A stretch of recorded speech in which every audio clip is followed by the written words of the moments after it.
One indisputable truth, debates, well, they can make history. I've been there now. September 26, 1960, the first televised presidential debate, signaling a new era where appearances matter more than ever and gaffes, however small, are magnified. The goals are the same for all Americans. John F. Kennedy, a young senator from Massachusetts, facing off against Vice President Richard Nixon, who's known to be a fierce debater. But on screen, Kennedy looks cool and calm, while Nixon looks uncomfortable, sweating profusely under the hot studio lights. I think I better shave. Nixon flounders under the glare of television for all four debates. Kennedy goes on to win the election.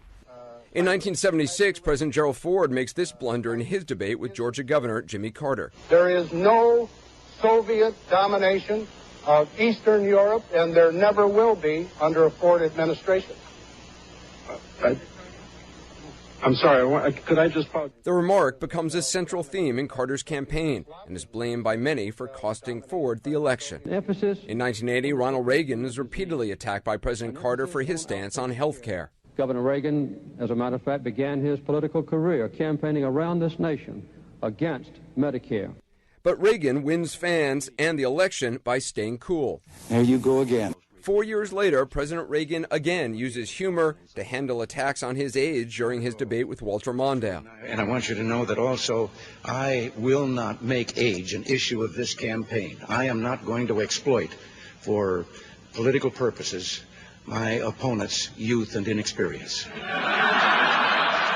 In the next election, Democratic candidate Michael Dukakis is asked this controversial question in his debate with Vice President George Bush. Governor, if Kitty Dukakis were raped and murdered, would you favor an irrevocable death penalty for the killer? No, I don't, Bernard, and I think you know that I've opposed the death penalty during all of my life. The public sees his answer as cold and dispassionate, and that very night his poll numbers drop. During the 1988 vice presidential debate, Republican Senator Dan Quayle's comparison to John F. Kennedy elicits this blistering response from his opponent. Senator, you're no Jack Kennedy. Body language plays a part in the presidential debate in 1992. George H.W. Bush deliberately looks at his watch, and he pays for it when the audience and voters see it as disrespectful. There's differences.